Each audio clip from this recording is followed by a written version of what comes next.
2 years ago, he was here, and he and his wife Crystal shared their testimony. And I had a word of prophecy for him that he was going to preach the gospel in the spirit, he had an evangelistic spirit upon him and his wife. And I'm glad to see that you're being faithful and walking in the Lord's call. Amen. Very first church that me and my wife told our testimony together at, and it was very unorganized, but I think it was awesome, and it just started up a road that we've enjoyed the past couple of years being a part of. First of all, I just want to give a shout out to my wife. Today is our 10-year anniversary.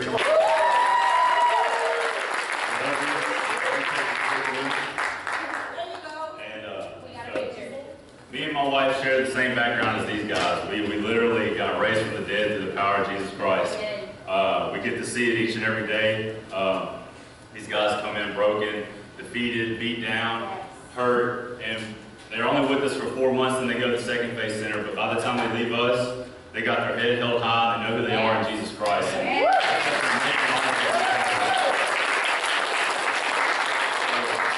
Our schedule, they'll be in class for the first half of the day, and we'll do a teen challenge curriculum with them on Mondays through Thursdays, and then in the afternoons we have work detail.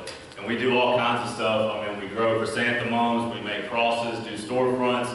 We got an acre of okra planted out there, so it's just now starting to come in. We planted a little bit late, but if y'all need some okra, y'all can holler at me there. We're always trying to think of ways to keep the program free for the students. So, like I said, we get to see these men's lives change each and every day by the power of God. It's so rewarding. And these are the most talented guys I know. Like, I get to know them. They're only with me for a short time, so it's always kind of like a revolving door, but like all the relationships that I've developed with them over the course of their 4 months here, it stays with me. And when I see them, like Eric Jolette and Cody Atall, whenever they come into the program, and I'm literally on the front porch talking to them, telling them about God, and then they go through the whole program and come back, and then they get their kids back, they get their jobs back, and it's so rewarding to see what God's doing.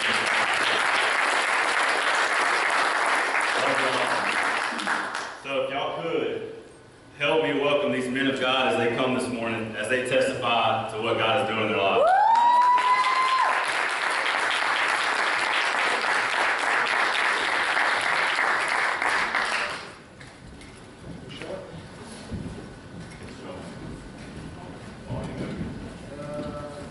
It left me with feelings of hurt and rejection. Bound by addiction, insecurity, and fear, I found myself searching for acceptance in drugs and alcohol. Drugs and alcohol and abusive men led me to hospital stays, rehabs, and jail several times. I remember living in a motel room with my wife and 3 kids because we lost everything we owned because of my selfish addictions. No one close to me believed a word I said because of the lies and manipulation to get whatever I wanted. I remember waking up in a puddle of my own vomit and blood and just being so disgusted with my life. I put my pistol in my mouth and pulled the trigger, and it clicked, and I found out that evening when I got home, my friend took the bullets out the night before when we were at a party because he was worried about me. I found myself riding in the back of a police car to jail with my husband as a result of my bad decisions. I had a great job, but I lost it because I took so many pills that I passed out at my desk over and over. There was one point where I didn't even have enough money to feed my children because I'd already spent it all on my drugs. I remember being 19 years old and snorting so much cocaine that my nose bled, and all the while trying to snort more in hopes that it would stop. I believed that the only way to find love was through multiple meaningless relationships and drugs. Finding out that my only son was in the hospital, instead of going to the hospital to look after him, I went and looked for more drugs to get high, not knowing I would never see him alive again. I grew up watching my mother use pills and alcohol on a daily basis. I used to watch her overdose on Christmas and my birthday. I lived in the darkness of hopelessness and insecurity because by the time I was 23, I had buried my mother, my father, my brother, and my first son. I was bound by so much shame and guilt from raising my 3 children. After raising them for 5 years, I abandoned them for a man and an IV drug addiction that I would have sold my soul to satisfy. Since coming to Teen Challenge, I have been transformed by God's grace. I have forgiven and let go of the anger that I carried against my mother for so long. Because of my faith in God, I have found hope, security, and a purpose to live. I no longer let the losses I've experienced determine my future. Even though I was abandoned by my mother, through Teen Challenge, they've shown me that God will never leave me. The day after my son's funeral at the age of 24, I came into Teen Challenge and my life has never been the same since. I will never use drugs and alcohol again, and now I work for Teen Challenge full-time, helping others with the same problems I once had. My husband and I both entered Teen Challenge last year, and we now have a wonderful hope and peace in our lives. I wake up happy and sober every day now, and I can finally say to take care of my family the way God intended.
in my life. I love seeing little Drew, and we loved each other for a while, and then we started fighting a lot, and things just kind of went downhill from there with us. But yeah, I started going through life, and me and my brother played baseball. We were really, really good. My dad taught us, hard work in our life, and we were very good at it.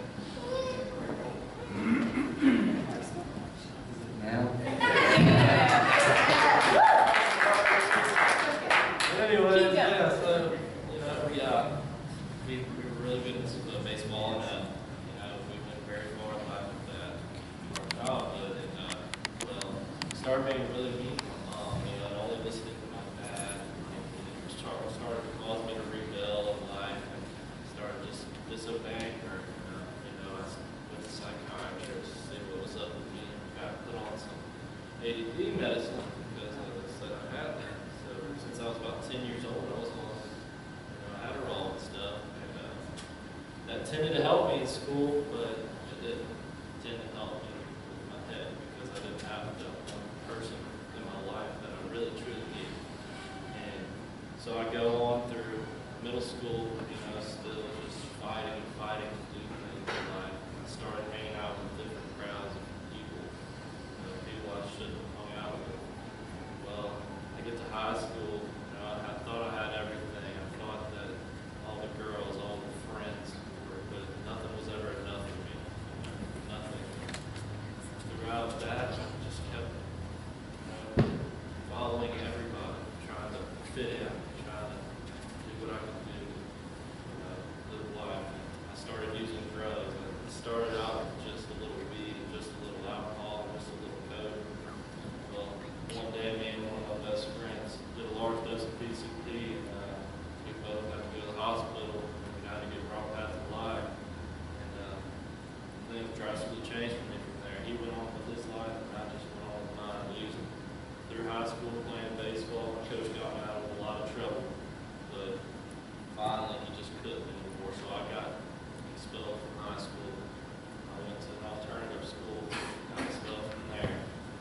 Just wasn't getting it. I just didn't know what to do. My parents didn't know what to do. So finally, I did this bad thing. I started messing with guns. I started selling them, used them improperly. I caught an armed robbery charge at the age of 18. I had to go serve some time in prison. It was probably the worst year and a half of my life. I got out of there, and still nothing changed in my life. I still went back to the old ways, and still started doing drugs again. I started using heroin, and couldn't stop. I didn't know what the word stop was. All I knew was to keep using. And I finally went to different rehabs, no faith-based, but I went to these little 34-day rehabs, and they just weren't working for me. I would try to go to church with my ex-girlfriend, and I wasn't getting it. I just didn't know. But I eventually got to enter into Teen Challenge program. And since I've been here these past few months, God's changed my life. Yes.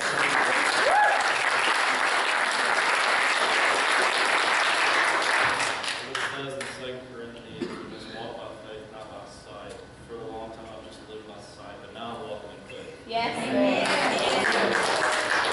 It's just the start of it.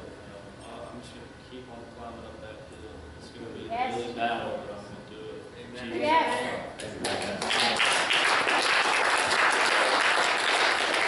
You can do it.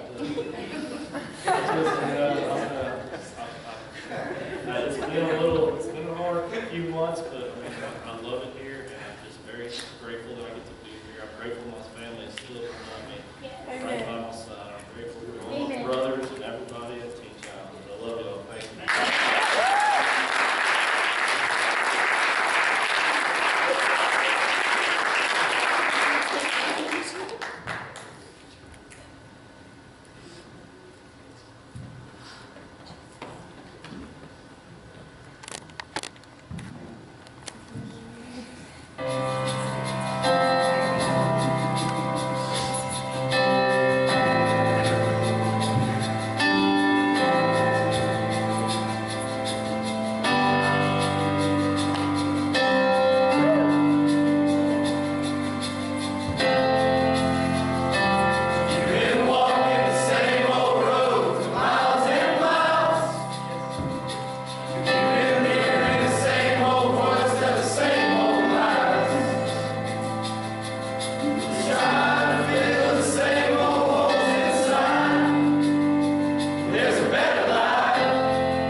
Yes. How y'all doing this morning? Wonderful. Glad to be here, guys. I'm grateful to be here. This is called a spoken word. It's basically it's like poetry, but it's my life story. It's where I once was, where God's brought me from. Amen. I wrote the first half of this while I was doing some time. I was really in a really dark spot, and the dorm that I was in, you could smell the drugs in the air. Everybody just looked like zombies because of the effects of the drugs. And I just lost a couple family members, so I was really hurt. And I was crying out to God without even realizing it. And words just started coming to me, so I started writing it down. And I was out after I got out doing my time. I was in Lake Charles. I was working out with planes. And those loud exchanges ringing in my ears. I could start practicing it, and people, they think I was crazy, but at least I could do it. Amen. Amen. So, but again, it just started coming to me. More lyrics just started coming to me. So, that's it. Daily, I was faced with oppression. While the face of death, it showed me its expressions. There was a smell in the air and an evil look in their eyes, while time steady passed and my loved ones died. Thinking to myself, man, there's got to be more to this life than these four walls, living in a pain-filled addiction. God, you know it's been a long haul. That's why I tried to find hope with some sense of direction, to learn to not regret, and that my life has been about lessons. You see, the choices that we make, I thought had long since been predestined. And when I was honest with myself, it left me with just one question. Why do I keep returning to a lifestyle filled with darkness? Finding a place to begin, that was my hardest part for starters. And the friends I once had and loved to abandon, it left me looking up to the only thing that remains standing. Amen. That's when I learned about a story, y'all. It's the greatest one to be told. About the loving kindness of a Father that came and bought a soul. That if I fall to my knees and seek His face, I'd be immersed by His love and unending grace. But this is a story of a man that was beaten and stripped, then drugged to the post where he was mocked and whipped. I don't know about you, man, but the thought makes me sick to think that I would stomp on his blood and not accept his free gift.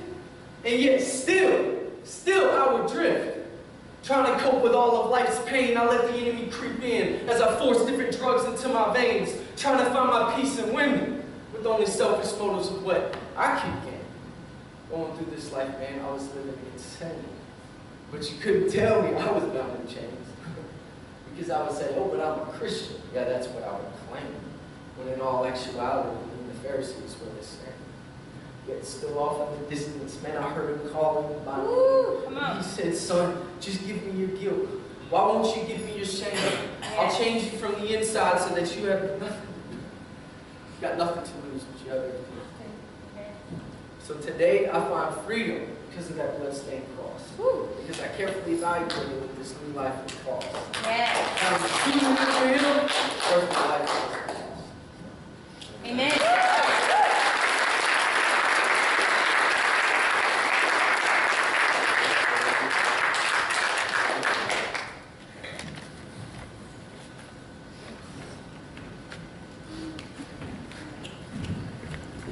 Good job, guys.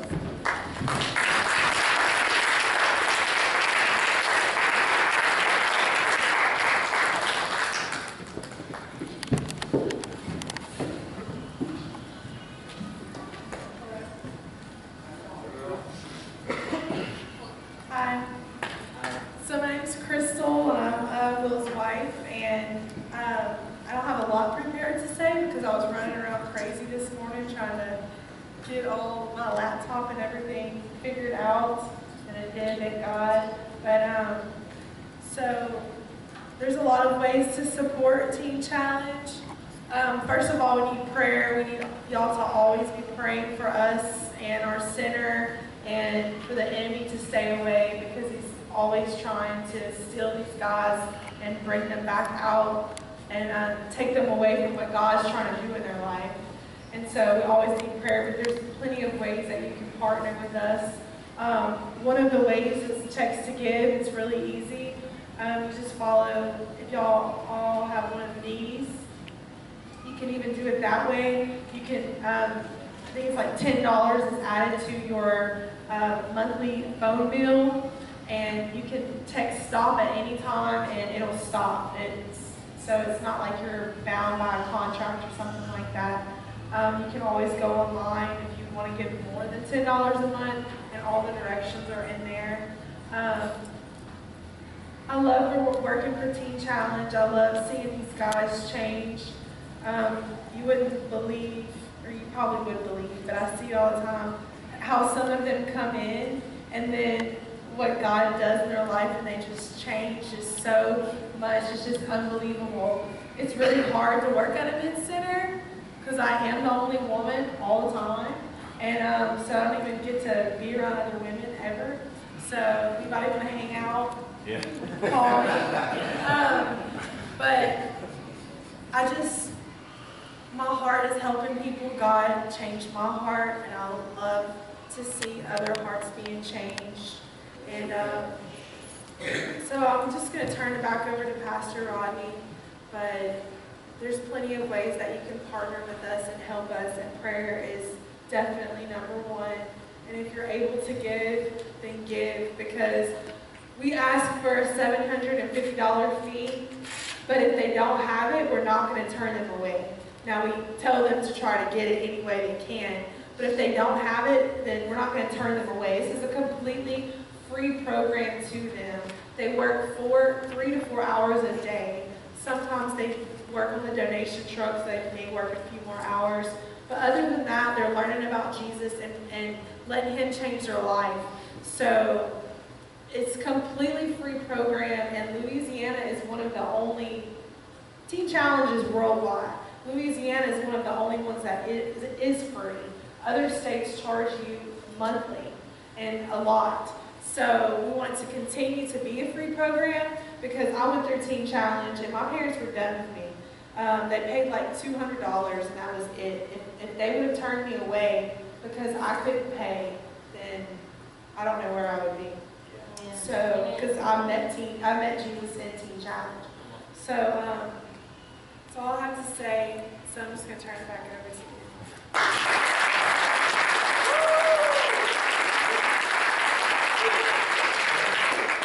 Amen. I'm gonna ask Mark and Leon to come back up. We'd like to give a love offering to Teen Challenge, the work that they do. Here in our fellowship, we are very, very blessed that we get to hang out with these guys every Wednesday. They come and worship with us, and it is such a thrill. I get to see them just on Wednesdays, and then possibly I go there once a month on a Friday.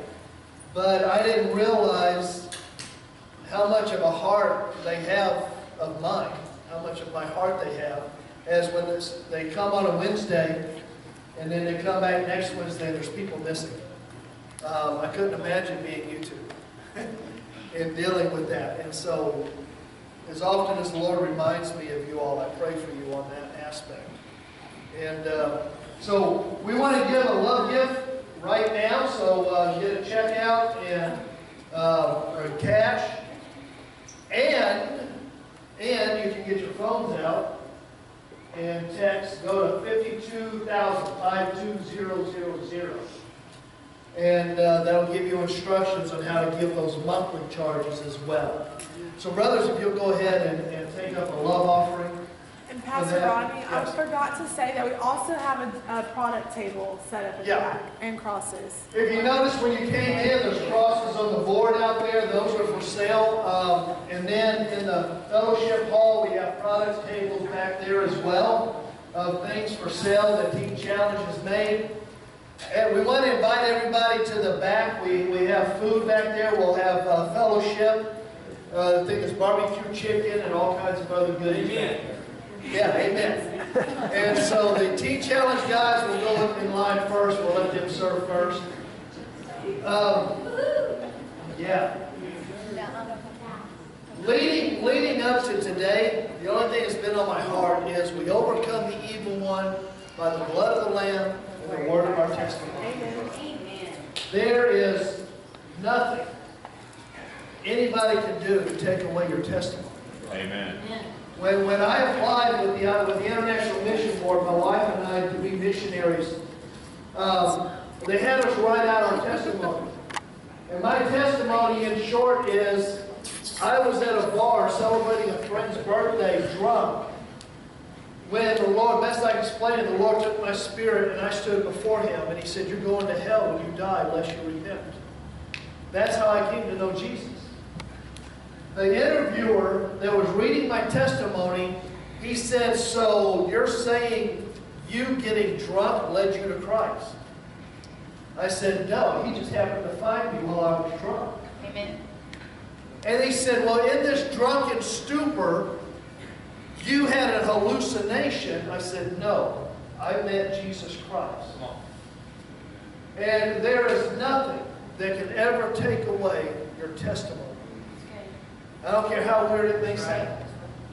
It is what it is. If Christ came in and changed your life, made you from an old person into a new person, born again, that's your testimony. My wife's testimony is over several years of when the Lord started dropping things into her life until she finally repented. And her testimony is a growing testimony. Y'all too. And so, but I can look back and say, this is when I was born again. Y'all can look back and say, this is when God started bringing me into new birth. Amen. Nobody can take that away.